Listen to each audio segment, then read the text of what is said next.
मन जोगिया एक तू ही जोग है मेरा, दिल हो गया रोगिया और तू ही रोग है मेरा। तुम्हें डर किस बात से लगता है? इस बात से लगता है कि तुम गाना अच्छा नहीं गाती, कि इस बात से लगता है कि तुमको लोग टोके? काहे छेड़ छेड़ मुहे गरवा लगाए, काहे छेड़ छेड़ मुहे गरवा लगाए, काहे छेड़ छेड़ मुहे।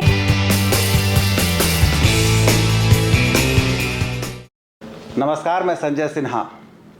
बातों बातों की आज की इस श्रृंखला में आपको बेहद खास मेहमान कहना नहीं चाहता मैं, पर मैं एक बहुत खूबसूरत लड़की से आपको मिलवाने के लिए ले चल रहा हूँ। जी हाँ, वो खूबसूरत मतलब कि उनकी आवाज़ जो है, आप उससे वाकिफ़ हैं, आपने सुनी है उनकी आवाज़, आप जानते हैं। ज़्यादा भूमिका नहीं बनाऊँगा, ज़्यादा लंबी बातचीत भी नहीं करूँगा, बस सीधे सीधे मुद्दे की बात पर आता हूँ। नाम है इशिता विश्वकर्मा। अरे thank you so very much uncle, so sweet. देखिए, इशिता ने क्या कहा, thank you very much uncle. हाँ जी। इशिता हमारे लिए बेटी की तरह हैं और बहुत छोटी थी, इतनी बड़ी जब थी ना इशिता, तब से मैं इनका गाना सुनता रहा हूँ और ये मेरी भविष्यवाणी थी तब भी कि इशिता एक दिन पूरे देश का नाम रोशन करेंगी अपने गाने के अंदाज से। इशिता, इंटरव्यू नहीं कर रहा हूँ मैं जी, मैं तो तुमसे बातचीत कर रहा हूँ और तुम मेरे लिए बेटी की तरह हो और मैंने तुम्हें बढ़ते हुए देखा है, दुनिया में नाम रोशन करते हुए देखा है। सबसे पहले यहाँ से शुरू करता हूँ कि तुम्हें लोग अब लता मंगेशकर बुलाने लगे हैं, तुम अपने आप को क्या कहना चाहती हो? मैं तो यही कहूँगी कि लता जी के पैरों की धूल भी बन पाना एक बहुत बड़ी बात है। लेकिन एक चीज़ बस है जो मुझे लगता है कि लता जी ने हमें जो दी है वो है विरासत, और जो ख़जाना वो हमें दे के गई है ना, तो बीइंग एन आर्टिस्ट मुझे ऐसा लगता है कि हमारी जिम्मेदारी है, रिस्पॉन्सिबिलिटी है कि उनके दिए हुए म्यूज़िक को अगर हम कंटिन्यू रखते हैं, केवल उसको लोगों तक पहुंचाने का, गाने का, सुनाने का अगर काम करते रहते हैं जीवन पर्यंत, तो मुझे ऐसा लगता है कि हम लता जी को हमेशा अपने बीच सेलिब्रेट करते रहेंगे और उनका जो ख़जाना है वो कभी खोएगा नहीं, कभी घूमेगा नहीं। ये तुमने तय किया था कि तुम्हें लता मंगेशकर की उस लाइन पर जाना है, लता मंगेशकर जी की, या अपने आप ऐसा होता चला गया? एक्चुअली इसकी बड़ी इंटरेस्टिंग सी कहानी है। मैं जब 4th या 5th क्लास में पढ़ती थी तो उस टाइम पे मैं छोटी थी, मेरी वोकेबुलरी छोटी थी, शब्दकोश छोटा सा था, ज़्यादा शब्द आते नहीं थे। तो कहीं से तो मैंने कुछ तो सुना, मैंने सर्च किया एक्चुअली। हाँ जी, मुझे पहली बार उस टाइम पता चला 4th क्लास में कि गूगल नाम की कोई चीज़ है, और हमारे घर में नया नया कुछ तो कंप्यूटर सेटअप पापा ने लगाया, और पापा ने मुझे बोला कि बेटा इसमें तुम जो सर्च करोगी ना, वो मतलब उसके बारे में तुमको सब आ जाएगा, पूरी डिटेल A to Z पूरी कुंडली आ जाएगी। तो मुझे बड़ा अजूबा लगा कि ये तो बड़ी खास चीज़ निकल के आई है। उसमें मुझे आज भी याद है टिल डेट कि जो फर्स्ट चीज़ मैंने अपने लाइफ में गूगल की थी, इट वाज लता मंगेशकर। और द मोमेंट मैंने लता मंगेशकर टाइप किया और डाला उसमें, तो उसमें लिख करके आया कि Lata Mangeshkar is an Indian playback singer. अब मेरे शब्दकोश में पहली बार ये वर्ड ऐड हुआ कि प्लेबैक सिंगर क्या होता है। तब तुम कितने साल की थी? मैं 8-9 साल की रही होंगी। मैं दौड़ के पापा के पास गई, मैंने पापा से पूछा, पापा ये प्लेबैक सिंगर क्या चीज़ होती है? तो पापा ने बोला ये भी तुमको गूगल बता देगा, जाओ पूछो। तो मैंने जब सर्च किया और जब कई तरह की फ़ोटोज़ निकल के आई कि एक बड़ी सी सिम्फनी है, वो म्यूज़िक दे रही है, लता जी एक माइक पर खड़े होकर गा रही हैं, रफ़ी साहब, किशोर दा, इन सब की पिक्चर्स, श्रेया घोषाल और सबकी फ़ोटोज़ उसमें आई, और मुझे लगा कि ये तो मेरी फैंटेसी लैंड है, ये तो मेरी दुनिया है, ये मुझे दिख रहा है कि मतलब यही है जो है मेरे लिए मेरा सपना। और बस वो दिन था जब मेरे मन में, मतलब एक छोटी इशिता ने अपने मन में अपनी एक फ्यूचर एक डिसाइड कर लिया कि बस यही है जो मुझे जीना है, अब इसको जो भी कहते हैं मुझे यही करना है। और it was the day when I started pursuing music as a career option. और बस मैंने ठान लिया था। मेरे सारे दोस्त बोलते थे कि उनको पुलिस इंस्पेक्टर बनना है, डॉक्टर बनना है, इंजीनियर बनना है, और जब मेरा बर्थडे होता था स्टेज पे जाके मैं बोलती थी that I want to become a playback singer, तो आधा स्कूल मुझसे दिन भर पूछता था कि भाई ये क्या चीज़ है। तो तुम कहती थी नहीं प्लेबैक मतलब जाकर गूगल में ढूंढ लो। बिल्कुल बिल्कुल। तुम्हारे तो घर का माहौल भी था संगीतमय हाँ था, जी। पापा का भी इंटरेस्ट था, मम्मी भी गाना बिल्कुल। गाती थी, जी। थोड़ा तो भाई मतलब वो तुम्हें एक माहौल मिल रहा था उसका। इसी तरह तुम जब बहुत छोटी थी, मतलब जब तुमने सारेगामा पा वाला जो प्रोग्राम था उसमें तुमने पार्टिसिपेट किया था उसमें, जी। तब मेरी तुम्हारी मुलाकात हुई थी पहली हाँ बार। ये कौन सा साल रहा होगा, बहुत पहले, खैर कोई याद नहीं, 2015 आई 15 थी। की बात है। 15। तब भी मैंने तुम्हारा एक इंटरव्यू किया था हाँ जी। और आज फिर तुम्हारा इंटरव्यू कर रहा हूँ। जी। तब तुम बहुत छोटी थी, तुम बिल्कुल मतलब शुरू कर रही थी, तुम कैमरा फ्रेंडली भी नहीं शायद रही होगी इतना, मतलब चीज़ों को समझ रही थी। जी। तब से उस इंटरव्यू से इस इंटरव्यू के बीच में तुमने कितने इंटरव्यू दे लिए हैं? अरे बाप रे, कभी गिनती तो नहीं की इनकी, लेकिन शायद 100+ होंगे मेरे ख्याल 100+। से। तो अब तुम्हारे पास जो क्वेश्चन आते होंगे लगभग एक जैसे क्वेश्चन आते होंगे, काफी हद लगभग तक। एक जैसे जवाब आते होंगे। काफी। मतलब जितने भी इंटरव्यू तुमने किए होंगे लोग यही पूछते हैं तुम कैसे आई, तुम्हें क्या लता मंगेशकर के हो तुमने चुना, ये सारे क्वेश्चन मतलब सेट हाँ क्वेश्चन जी। है। जी। तुम अपने सवाल खुद फ्रेम करके मुझे बताओ कि कौन सी बात तुमसे नहीं पूछी गई है जो तुम अरे बाप अपने अंकल के इस इंटरव्यू में तुम बोलना पसंद करोगी? मैं हालांकि मैं इसके ऊपर सोचती रहती हूँ काफ़ी बार कि कई ऐसी चीज़ें हैं जो लोग कवर ही नहीं करते, बट काफ़ी लोगों के मन में ये सवाल होते हैं। मेरे तो मन में नहीं, मैं तो सिर्फ जवाब ही दे सकती हूँ। लेकिन कई बार इंस्टाग्राम में या कभी ऐसे कभी मतलब once in a full blue moon में अगर कभी देख लेती हूँ तो लोग काफ़ी अजीबोगरीब अनोखे से सवाल पूछते हैं। जैसे एक सवाल बड़ा मुझे आता है कि आपने कितने पैसे दिए, या आप कैसे इस इंडस्ट्री में एंटर हो पाए, या यहाँ तो बहुत पार्शियलिटी होती है, नेपोटिज्म होता है और कई तरह की ऐसी चीज़ें होती हैं, तो आप being a small town girl आपने कैसे एंटर किया, who was your God father और ऐसा। तो ये मुझे काफ़ी अच्छा क्वेश्चन लगता है, क्योंकि मैं जबलपुर से बिलोंग करती हूँ और हमारे यहाँ पे कभी भी ऐसा कोई लिंक मेरे पास नहीं रहा कि मुंबई में हमारी बड़ी पहचान रही हो या बहुत लोगों को मैं जानती पहचानती रही हूँ। तो मैं जब छोटी थी तो केवल एक ही चीज़ हमको समझ में आती थी कि एक ही रास्ता है मुंबई जाने का, और वो है कि रियलिटी शो का ऑडिशन दो, उसमें अगर आप सिलेक्ट होते हो तो आपको मुंबई जाने मिलेगा। वो 3-4 महीने 6 महीने जितने भी महीनों या हफ्ते तक आप अपने आप को सस्टेन कर पाओ शो में, उतने समय आपको मुंबई में रहने मिलेगा। तो हमको मुंबई तक जाने की परिभाषा केवल मुझे इतनी ही समझ में आती थी। और बीइंग अ गर्ल मेरे पेरेंट्स भी इतने ओपन नहीं थे कि हम लड़की है और उसको रातों रात बस एकदम से स्ट्रगल करने भेज दें, ऐसा घर में माहौल नहीं था।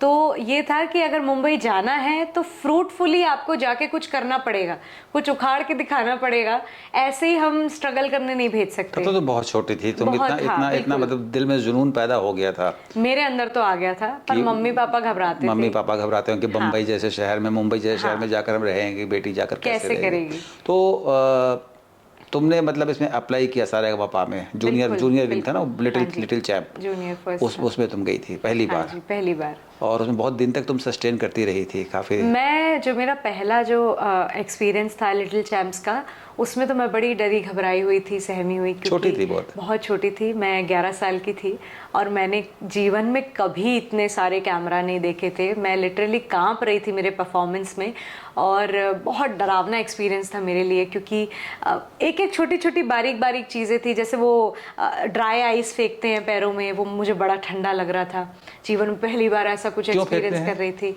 वो लुक बनाने के लिए फ्रेम सेट किया था कि मतलब बलून्स उड़ रहे हैं, पैरों में ड्राई आइस छोड़ी हुई है, धुआं धुआं निकल रहा है। तो ये सारी दुनिया मेरे लिए बड़ी नई थी कि मतलब रोल कैमरा, एक्शन, ये सब मैं पहली बार एक्सपीरियंस कर रही थी। वो भी 11 साल की बच्ची जिसको सिर्फ मुंबई पहुंच बस जाना था कुछ भी करके, और ऑडिशन एकमात्र माध्यम था। धीरे धीरे मेहनत करते करते सिलेक्ट हो गई। और जर्नी कुछ इस प्रकार थी, जैसे कई लोग पूछते हैं कि आपको कॉल कैसे आया, आपने पहला ऑडिशन कैसे दिया। तो I am being very honest in front of camera today, जो मेरा पहला एक्सपीरियंस था ऑडिशन का वो बड़ा ख़राब था। वो और छोटी थी मैं, तब मैं सिलेक्ट भी नहीं हो पाई थी, एलिमिनेट हो गई थी। 8 या 9 साल की रही होंगी मैं, और इंडियन आइडल जूनियर का ऑडिशन देने हम लोग दिल्ली गए थे और बड़ी भव्य तैयारियां हुई थी। उसमें ऐसा था कि टीवी से ऑडिशन में हम लोगों ने अप्लाई किया था और एक लेटर आया था मेरे नाम पे, पहली बार मेरे उसमें कि इशिता विश्वकर्मा लिखा हुआ कोई लेटर घर में आया है। बड़ी खुशियां मन गई घर में कि हमारी लड़की को इंडियन आइडल जूनियर से लेटर आया है, जबकि वो भीड़ में लगी हुई ऑडिशन का लेटर था। तो मैं, मेरी मम्मी पापा, मेरी छोटी सी बहन गोदी में लिए उसको, चाचा, हम सब पहुंच गए कि जैसे पता नहीं क्या ही भव्य कुछ ऐसे स्वागत होने वाला है कि क्या, बट ऐसा कुछ भी नहीं था। हम लोग वहाँ गए, सुबह 6 बजे हम लोग पहुँचे और वहाँ पहुँच के हमको पता चला, मुझे आज भी याद है, दिल्ली में वो प्रेसिडियम स्कूल है एक, वहाँ पे ये ऑडिशन था और लंबी दूर दूर तक की लाइनें, आप इमेजिन कर लो उतनी लंबी लाइन, और हम जाके वहाँ लग गए। अब सुबह से मेरी मम्मी मुझे प्रैक्टिस कराई जा रही है कि ये भी गा के देख ले, वो भी गा के देख ले, लाइन में खड़े खड़े, लाइन में खड़े खड़े, कि अगर तेरे से ये पूछ लिया तो तू ये गा देना, अगर बोलते हैं कि ऐसा कुछ सुनाओ तो ये गा देना। मतलब मेरी एनर्जी पूरे तरीके से इन्वेस्टेड थी कि मैं, पता नहीं मुझसे क्या ही पूछ लेंगे। और सुबह 6 बजे के हम लाइन में लगे, मेरा नंबर आया रात में 12:30 बजे। Oh my God. और महज 8-9 साल की तो बच्ची थी, मेरी एनर्जी पूरी तरीके से ड्रेन हो चुकी थी और मैं सो गई थी एक्चुअली, मम्मी के लैप में मैं सो गई थी। और फिर मम्मी, जब सचमुच में मेरा नंबर आया ना, क्योंकि भूखे प्यासे खड़ी रही तुम लोग बिल्कुल? नहीं, कुछ तो मम्मी मुझे, मम्मियाँ होती हैं तो खाने पीने का तो ख्याल हो जाता है, तो कुछ ना कुछ तो खिलाती पिलाती रही, सब करती रही। पर यही था कि जब सच में जब 9-10 बज गए तब तक बैटरी डाउन हो जाती है बच्चों की, तो मैं सो गई मम्मी की गोदी में। और फिर सच में 12:30 बजे जब मेरा नंबर आया, मम्मी मुझे उठाए। अब मम्मी मुझे लालच दे रही है कि बेटा टॉफ़ी दिलाऊंगी इसके बाद, लेकिन प्लीज़ 2 लाइन गा देना, ठीक है, अच्छे से गा देना। मम्मी ने तुरंत मेरा पकड़ के मुझे बाल मेरे ठीक कर दिए, सब कर दिया, चोटी बना दी और जाके मुझे खड़ा कर दिया कैमरा के आगे। अब मैं रोने ही लगी कि नहीं, मुझे नहीं गाना, मैं थक गई हूँ, मैं नहीं गाऊंगी।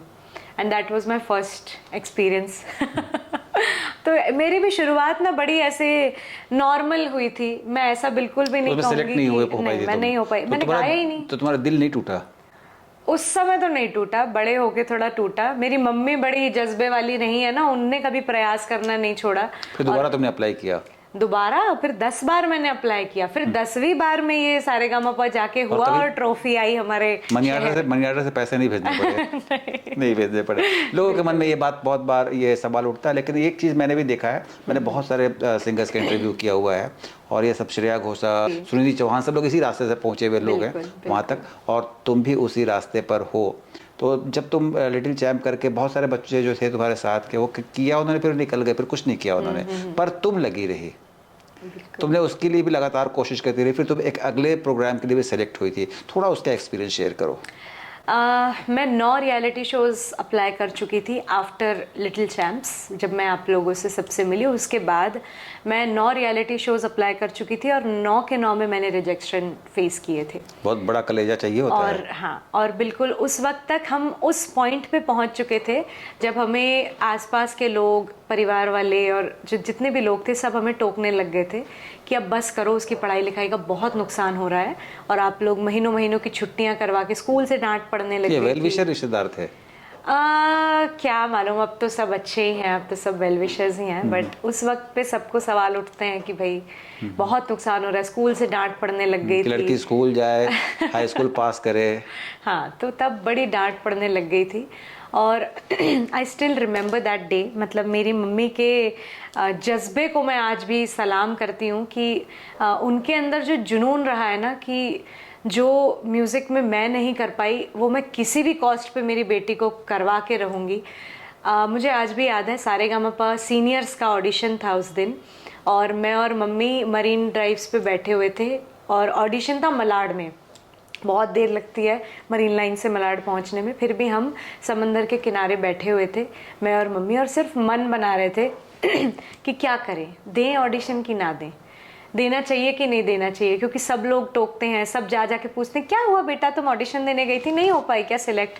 तो ऐसे जो सवाल रहते थे बड़े चुभते थे। उस वक्त छोटी थी, मैं भी रो देती थी कि मम्मी ऐसा क्यों बोलते हैं लोग मुझे। मम्मी बोलती थी कोई बात नहीं बेटा, अपना काम है प्रयास करना। तो उस दिन मम्मी ने एक बहुत बड़ी बात बोल दी, और मम्मी ने ये बोला कि तुम्हें डर किस बात से लगता है, इस बात से लगता है कि तुम गाना अच्छा नहीं गाती, कि इस बात से लगता है कि तुमको लोग टोकेंगे। तो अगर तुमको डर इस बात का है कि तुम्हें जाकर तुम वापस लौट के जाओगे और तुम्हारे दोस्त तुम्हें सवाल जवाब करेंगे कि तुम 2 महीने से स्कूल नहीं आई हो तो तुमने क्या किया, तुमने मुंबई जाके ऑडिशंस दिए, तुम सिलेक्ट नहीं हुई, ये सारे सवाल तुम्हें सताते हैं, या जो लोग तुमसे करेंगे कि बेटा तुम गई थी ऑडिशन देने पर तुम सिलेक्ट नहीं हो पाई, तुम्हें इनसे डर लगता है या तुम्हें अटेम्प्ट देने से डर लगता है, गाने से डर लगता है? तो मैंने बोला हाँ मम्मी, गाने से तो मुझे डर नहीं लगता, मुझे मेरी तैयारी पर भरोसा है, पर इन सवालों से अब मैं थक हार चुकी हूँ, अब मेरी हिम्मत नहीं है इनको फेस करने की। And that was the day मेरी मम्मी ने बोला कि अपन शिफ्ट हो जाएंगे मुंबई, सब वाइंड अप कर देंगे जबलपुर में, तुमको और पीहू को लेके मैं मुंबई आ जाऊंगी, पापा अपना बिजनेस रन करेंगे जबलपुर में, तुम्हारा एडमिशन यहाँ हो जाएगा, फिर कोई तुम्हें रोकेगा टोकेगा नहीं और कोई तुम पे सवाल नहीं उठाएगा। और दैट वाज द डे जब मैं ऑडिशन देने के लिए गई, और टचवुड मैं आज भी भगवान को धन्यवाद बोलती हूँ कि थैंकफुली उस दिन मैं वो ऑडिशन देने गई, मैंने पहला गाना गाया और जूरी मेंबर थे उस शो में, जूरी मेंबर्स ने मुझे 100% दिया उस दिन, मैं सिलेक्ट हुई, सीधे टॉप 15 में मुझे सीधे मेडल मिला। उसमें ऐसा था कुछ अलग अलग राउंड्स होते थे बट मुझे सीधे एंट्री टॉप 15 में मिली। कौन सा गाना था वो? काहे छेड़ छेड़ मोहे मैंने गाया। कैसे गाई थी तुम? हाँ जी।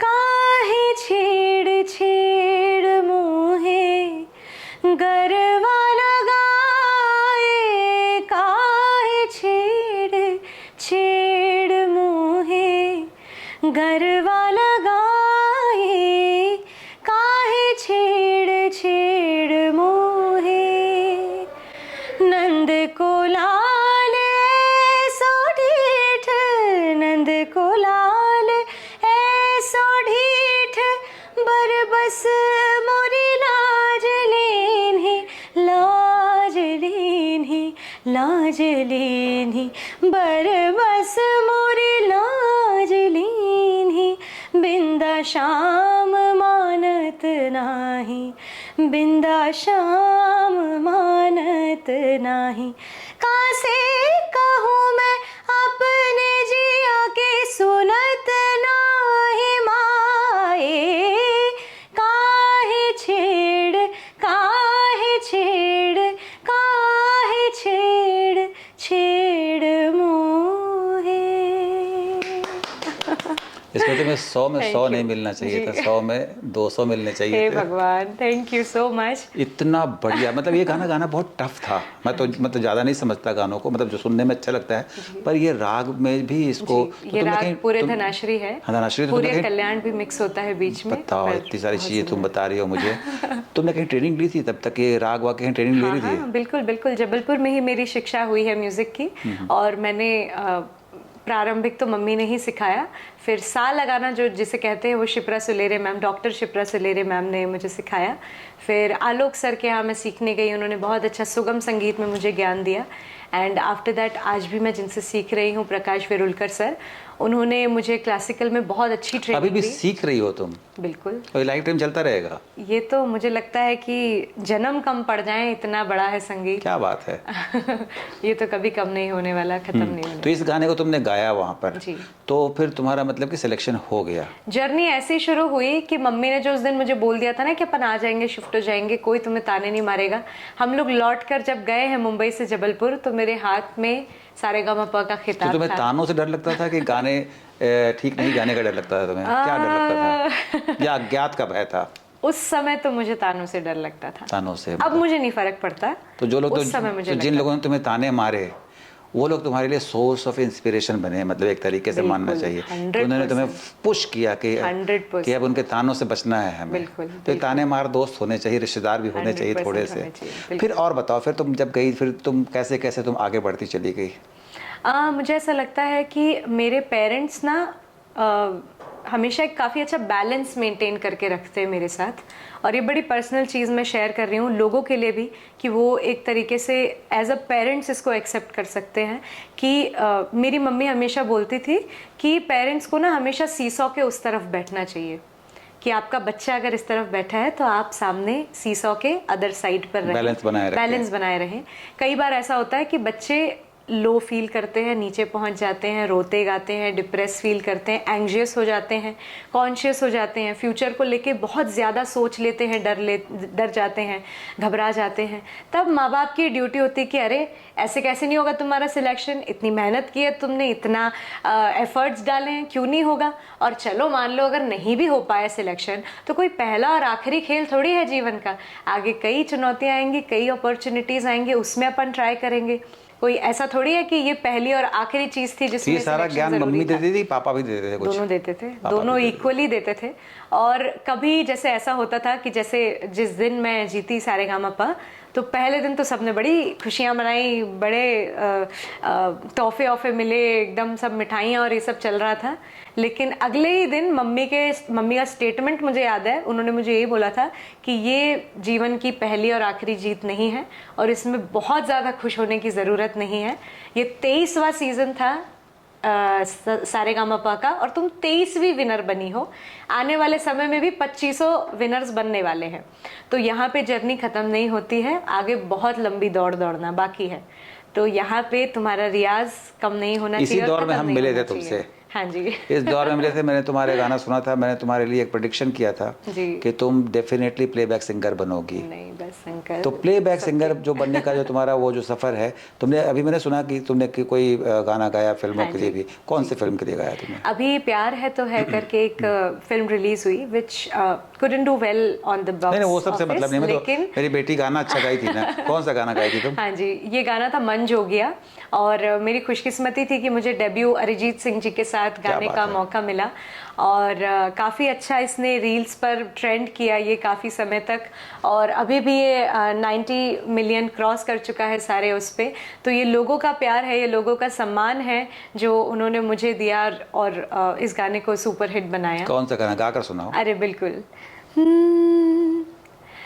नेह का धागा जो लगायूं ना तोड़ जाना तू, ना छोड़ जाना तू, ना छोड़ जाना। मन जोगिया जोगिया एक तू ही जोग है मेरा, दिल हो गया रोगिया और तू ही रोग है मेरा। मन जोगिया जोगिया एक तू ही जोग है मेरा, दिल हो गया रोगिया और तू ही रोग है मेरा। वाह। Thank you. इशिता एक बात बताओ कि तुम कितने कंट्री घूम चुके तुम? मैं 8 से 10 कंट्रीज हो गई अभी कंप्लीट। अच्छा, तो जब तुम बाहर जाती हो और बहुत बड़ा मतलब कि हॉल होता है, बहुत सारे लोग होते हैं, एक छोटी सी बच्ची गाना गाने जाती है, तो उस समय क्या फील करती हो तुम?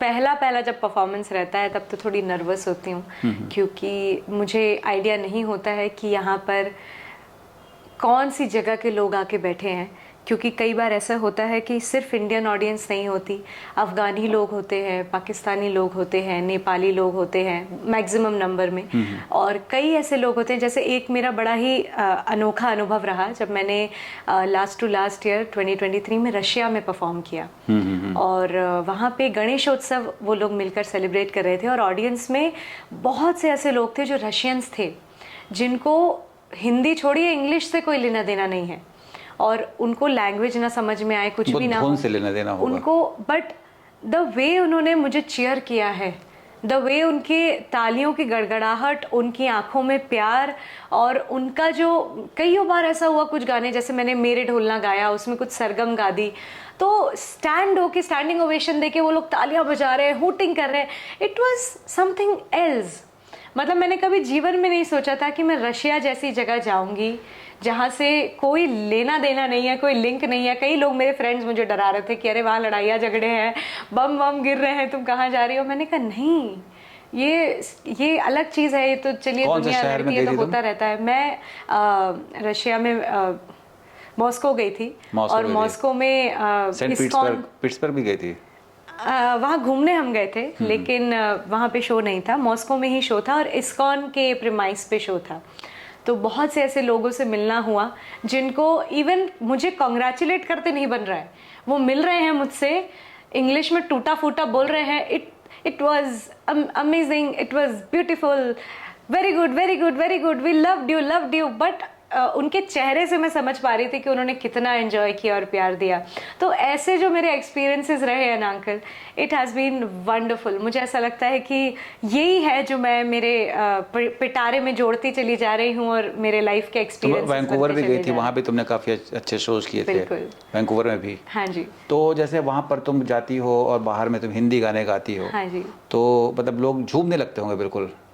बहुत कनेक्ट करते हैं और मैं कोशिश करती हूँ कि मैं जो भी कंट्री जा रही हूँ वहाँ पहले थोड़ा उनसे बातचीत करके पता कर लेती हूँ कि यहाँ पे डोमिनेंट किस जगह के लोग हैं और कौन सी लैंग्वेज है. जैसे वैंकूवर गई तो वहाँ पंजाबी काफ़ी लोग थे और पूरे कनाडा में ही इनफैक्ट आप जैसे ही लैंड करते हो आपको टिंगलिंगी सुनाई देता है एंड आपको पंजाबी गाने ही सुनाई देंगे. तो पंजाबी गाने भी गा लेती हो ना? हाँ, कुछ फिर मैंने तैयार किए, अपना पिटारा खोला, खजाना खोला कि भाई पंजाबी गाना सुना के बताओ जरा. एक बहुत मेरा फेवरेट गाना है, बॉलीवुड का ही है बट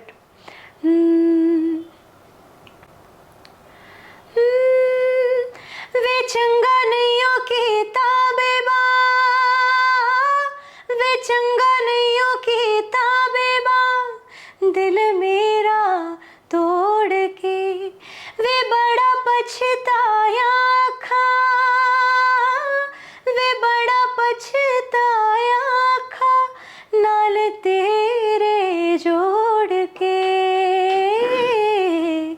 तेनू छड़ के किथे जावा, तू मेरा परछावा, तेरे मुखड़े विच ही मैं तो रब नो अपनी पावा, मेरी दुआ है सजदा तेरा कर दे सदा, तू सुन इकरार मेरा, मैं करूं इंतजार तेरा, तू दिल तो यो जान मेरी, मैं तेनू समझावा कि ना तेरे बाजू लगदा जी. क्या बात है, क्या बात है. मैं तो इतना सुंदर गाना सुन करके मुझे तो क्वेश्चन ही भूल जा रहा हूँ कि तुमसे क्या पूछूं मैं. और बहुत सारे सवाल मेरे मन में है. तो हमने एक सवाल शुरू किया था अपना इंटरव्यू कि तुम लता मंगेशकर का टैग कैसे लगा तुम पर. तुमने बताया था कि तुमने गूगल में सबसे पहले जब छोटी थी लता मंगेशकर का नाम तुमने ढूंढा था. ये तो एक बात हुई. जब तुम इस दुनिया में एंटर की, तुमने मतलब अपने आप को वहाँ पर मंच पर खड़े होकर देखा, तो लता मंगेशकर कैसे तुम्हारे पर चिपका? ये इंडियाज़ गॉट टैलेंट के मंच पे हमारे शो में धर्मेंद्र जी आए और वो जब हमारे शो में आए तो मैंने उनके फिल्म के कुछ गाने प्रस्तुत किए. एक था उसमें से मैं तेरे इश्क में मरना चाहूँ कहीं, और एक सुनो सजना, एक बहुत ही क्लासिक गाना है लता जी का. गाना बोलो ना तो 2 लाइन गा कर बोला करो. हाँ जी, तो ये बहुत ही सुंदर गाना है. सुनो सजना पपी ने, सुनो सजना पपी ने कहा सबसे, पुकार के संभल जाओ, चमन वालों संभल जाओ, चमन वालों के आए दिन बाहर के, सुनो सजना, सुनो सजना. जब तुमने ये यहाँ पर रुकी तुम, तो धर्मेंद्र के जो रिएक्शन थे किस तरह के थे? अरे बहुत सुंदर. मेरे पास आज भी उनका लिखा हुआ एक लेटर है. उन्होंने, अब तो काफ़ी वो बुज़ुर्ग हैं तो काफ़ी ऐसे हिलते हुए हाथ से उन्होंने मुझे एक बहुत ही प्यारा मैसेज लिख कर दिया, एक लेटर लिख कर दिया. और उसमें उन्होंने कहा कि तुमने बेटा जब गाया तो मुझे बिल्कुल, उनकी आंखें भर आई और वो कहने लगे बिल्कुल मुझे लता जी ही घूम रही थी दिमाग में और उनकी ही याद आ रही थी. और लकीली तो नहीं मैं कहूँगी, सॉरी, अनफॉर्चुनेटली जब हमारा ये जो गाना शूट हो रहा था और जब मैं इंडियाज़ गॉट टैलेंट के मंच पे आई और पहला एपिसोड जब हम शूट कर रहे थे सत्यम शिवम सुंदरम का, it was the day when we lost Lata ji in 2022. तो वो पहला दिन था जब हमने लता जी को खोया, और तब से ही लता जी की जर्नी जो है शुरू हुई। और फिर हर हफ्ते हम ट्रिब्यूट देते थे और लता जी का कोई गाना गाते थे।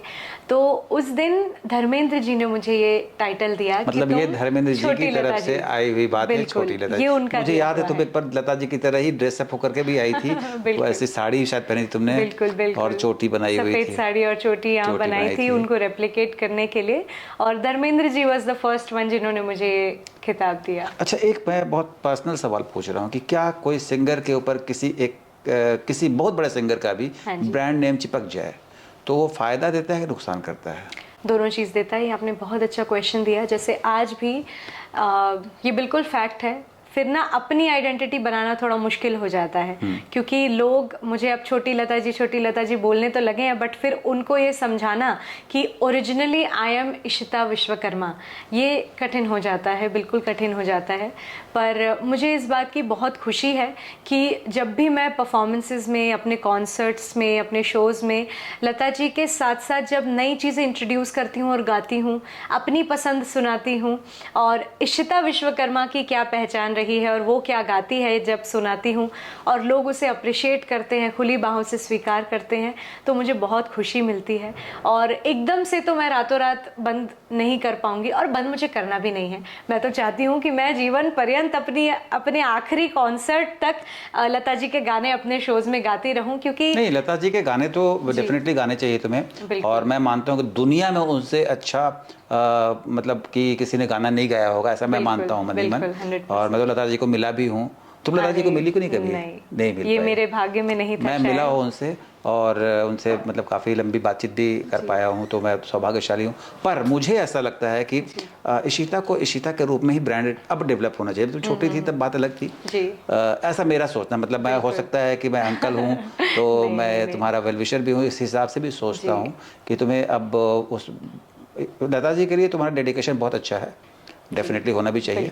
पर और किस सिंगर को तुम पसंद करते हो जिनका गाना तुम गाना चाहती हो? श्रेया घोषाल जी, 110%। श्रेया घोषाल भी थोड़ा favourite, she is my favourite. अच्छा, श्रेया जी से मिली हो तुम? हाँ जी, मुझे मेरा सौभाग्य रहा है कि बहुत अच्छी मुलाकात उनसे मुझे मिली।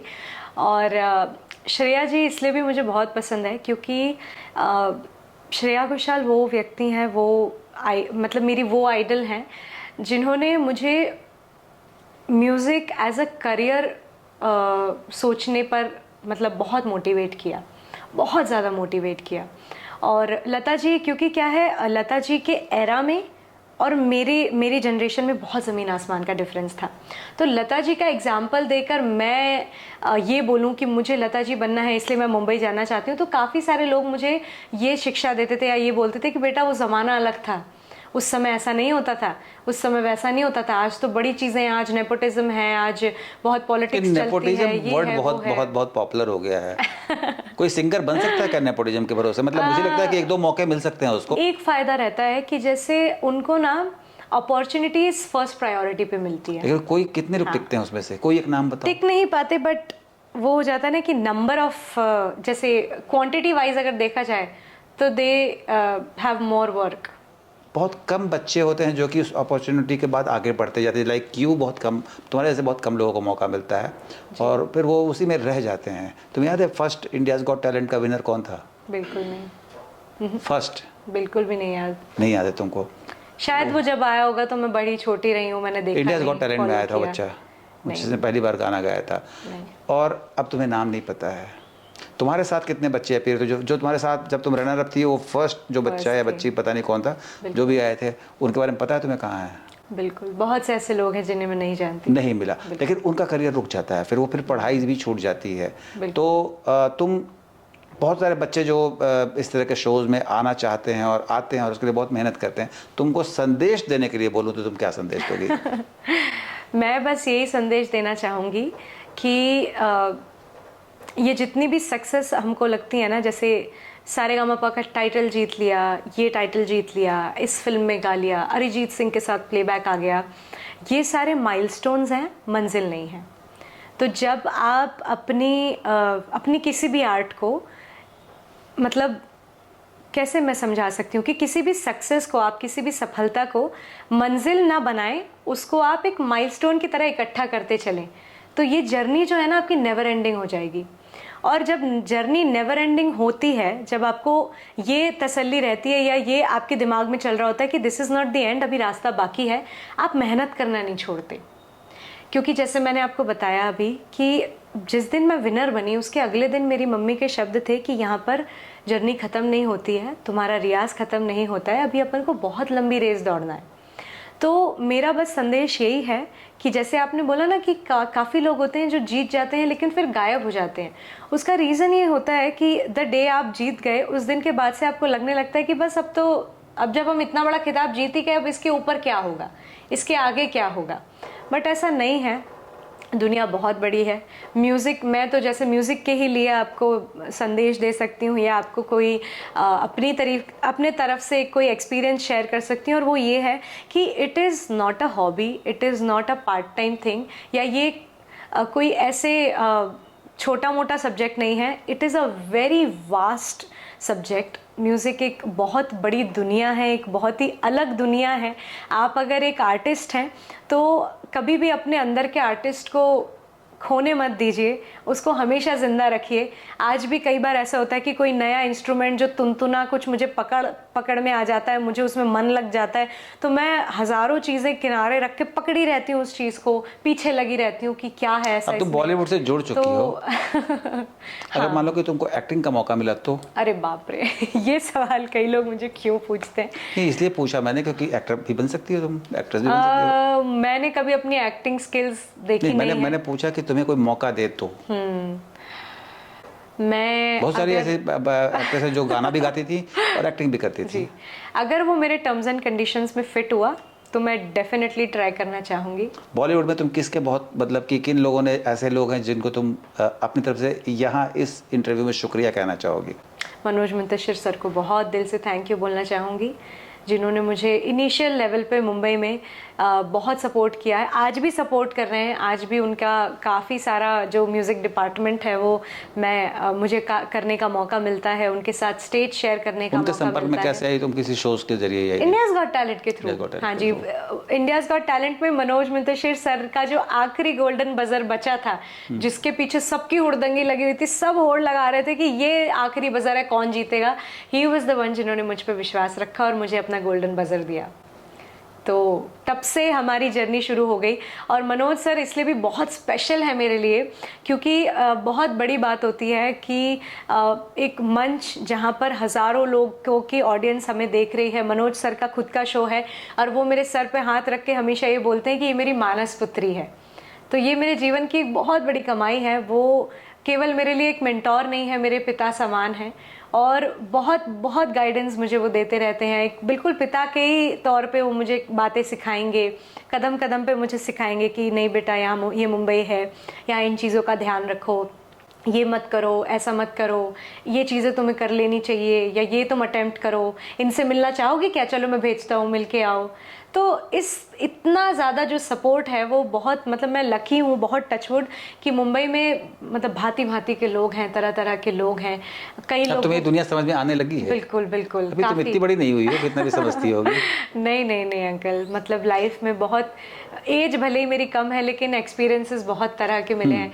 तो कोई ऐसा मतलब अच्छा ही एक्सपीरियंस तुम्हारे तो ना सब सारे? टचवुड। और क्योंकि मेरी मम्मी मेरे साथ साई की तरह रही है, तो टचवुड लकीली मैं इस मामले में बहुत लकी रही हूँ कि मुझे उन चुनौतियों का सामना नहीं करना पड़ा जो बच्चियाँ अकेली जाती हैं और अकेले फेस करती हैं। कई ऐसी हैं, कई जैसे कंगना रनौत जी और कई लोगों ने अपने एक्सपीरियंसेस शेयर किए हैं जो बड़े दुखदाई रहे हैं। और मतलब मेरी खुशकिस्मती है जो मुझे इन चीज़ों को टचवुड कभी नहीं फेस करना पड़ा। पर उन बच्चियों के साथ भी, उन लड़कियों के साथ भी मेरा फुल सपोर्ट है कि जिन लड़कियों ने भी अपने जीवन में वो सब सहन किया है या कभी अपॉर्चुनिटी की चाह में कभी अगर इन स्टेप्स पे वो आकर फंस गई हैं, तो उनको भी मैं पूरी तरीके से सपोर्ट करूँगी क्योंकि गलती नहीं होती है हर बार लड़की की, और कई बार वो झांसे में आ जाती हैं। कई बार ऐसा होता है कि to be very honest, Mumbai is a very difficult place to survive financially. ये बहुत रेयर टॉपिक है जिस पे कभी कोई बड़ा व्यक्ति भी नहीं बोलता। Financially it is very difficult to survive in Bombay, और मुंबई बहुत एक्सपेंसिव सिटी है, तो कई बार होता है लड़कियां फंसती हैं ऐसी सिचुएशंस में। तो मेरा यही सजेशन है पेरेंट्स को कि मैं तो तुम्हारा इंटरव्यू करते हुए सोचा नहीं था कि वो सवाल पूछूंगा जी। लेकिन तुम इस पॉइंट पर लेकर आई हो, तो क्या वाकई में मतलब एक्सप्लॉयटेशन जैसी चीज़ है भी वहाँ पर? मुझे ऐसा लगता है कि it is a personal choice. आपके सामने ऑप्शंस तो रखे जाएंगे। जैसे मैं जब नई नई मुंबई आई और मैं और मम्मी जब कई लोगों से मिलने के लिए जाते थे तो लोग हमें सजेस्ट करते थे, मम्मी को बोलते थे कि ऐसे तो आपकी बेटी कुछ नहीं कर पाएगी यहाँ पे, इसका लुक देखिए, ये बड़ी इंडियन है, ये बड़ी ओल्ड स्कूल है, इसका पहनावा पुराने ज़माने का है, इसको थोड़ा फैशनेबल बनना पड़ेगा, थोड़ा ट्रेंडी बनना पड़ेगा, थोड़ा आज के ज़माने जैसा बनना पड़ेगा, ये ऐसे नहीं चल पाएगी। और मैं इन चीज़ों के खिलाफ नहीं हूँ, मैं ट्रेंड्स के खिलाफ नहीं हूँ, फैशन के खिलाफ नहीं हूँ। जो लड़कियाँ ये सारी चीज़ें पहनती उड़ती हैं करती हैं, मैं उनके खिलाफ नहीं हूँ, लेकिन मी एज अ कोर मैं ऐसी ही हूँ। मैं मतलब एक स्मॉल टाउन सीधी सादे बैकग्राउंड से हूँ, मुझे सूट पहनना पसंद है, कंफर्टेबल रहना पसंद है, and this is my core. तो इशिता मुझे जब भी मिलेगी ऐसे ही मिलेगी, बिल्कुल बिल्कुल ट्रेडिशनल ड्रेस में मेरा मिलेगी। कोर ही ऐसा है, मैं अंदर से ही ऐसी हूँ। मैं अगर वेस्टर्न पहनूंगी भी तो भी आपको बड़े कंफर्टेबल से कपड़े मिलेंगे कि मैं आपसे आराम से ऐसे बैठ के बात करूँ। मुझे छोड़ो इस विषय को, तुम्हारे मतलब मैं इस इंटरव्यू में ये बात नहीं रखना चाहता हूँ।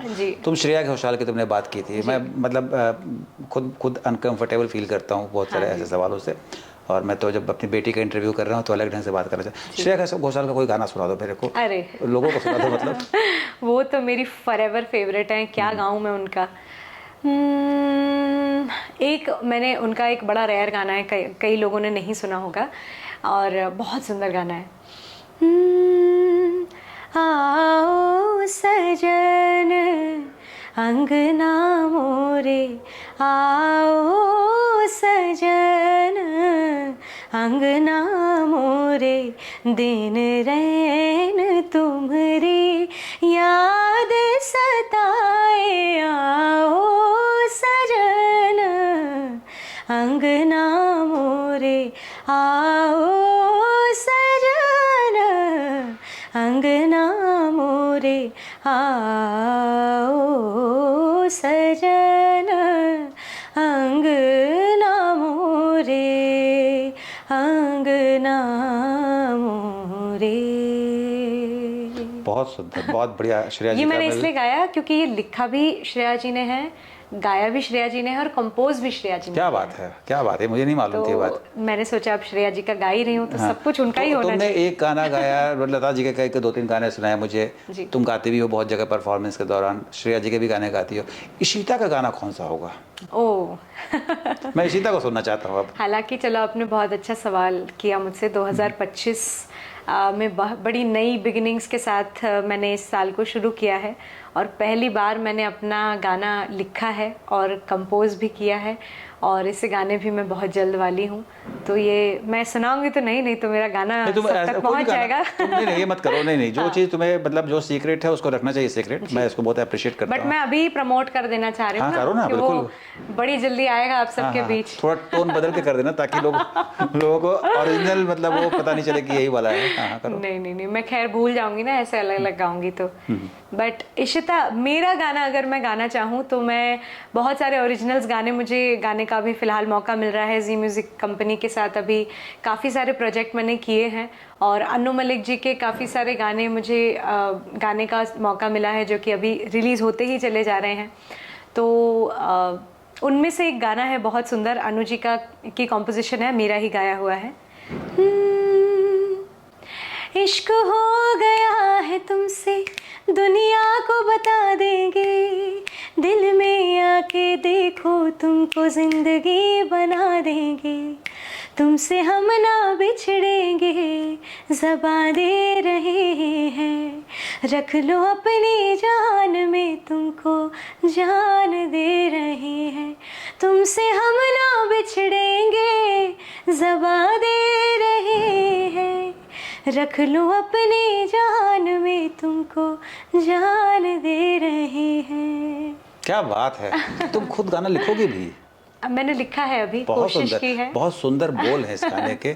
और मैं तो ये दुआ करता हूँ कि मैं अगली बार जब मिलूँगा तो मैं सिर्फ इशिता से मिलूंगा। अरे बिल्कुल 100%। और मैं इशिता, अच्छा एक बात बताओ कि जब तुम बहुत पॉपुलर हो जाओगे, हो चुकी हो तुम, बहुत बहुत हो गई हो, मान लो कि तुम कहीं विदेश में कर रही हो तो एक पर्ची आती है कि संजय अंकल मिलना चाहते हैं, जी। तो मिल लोगे ना भीड़ में? मेरे पास पर्ची क्यों आएगी, आपका कॉल आएगा ना मेरे पास। हाँ कॉल आएगा। हाँ। तो मतलब पैसे मिल लोगे ना मेरे से, बिल्कुल, अरे क्योंकि तुम्हारे अंकल, पास आप बहुत शर्मिंदा कर रहे लंबी हो मुझे। लंबी दुनिया है, तुम्हारे पास बहुत सब कुछ, तुम्हारे पास अच्छा संसार है। और मैं फिर ये भविष्यवाणी करता हूँ, मैंने 2015 में बात कही थी कि तुम बॉलीवुड तक अपना मुकाम बनाओगी।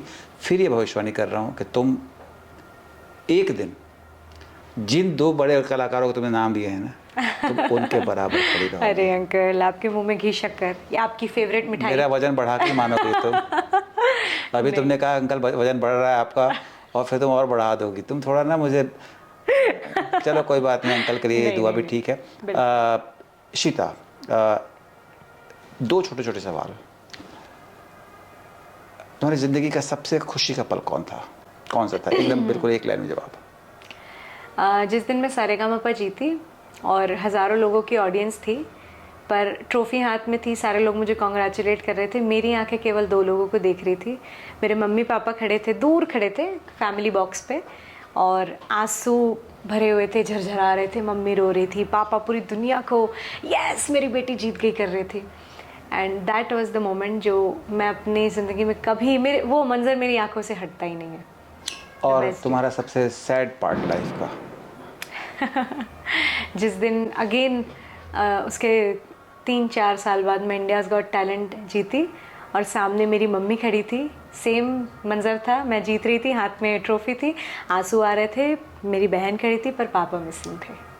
तो वो जो एक पापा का चले जाना इस दुनिया से, वो जो दुनिया को ऐसे देख के बोलते थे ना, मेरी बेटी जीती है, मेरी बेटी, वो जो देख रही हो ना आप, जिसको अवार्ड मिल रहा है वो मेरी बेटी है, वो बड़ा मिसिंग था। तो I think that was the saddest day of my life. बहुत अच्छा लगा इशिता तुमसे बात करके। और इस इंटरव्यू में बहुत सारे सवाल जो मैंने सोचे थे नहीं पूछे मैंने, और मैं कुछ साल के बाद फिर तुमसे इंटरव्यू करूंगा।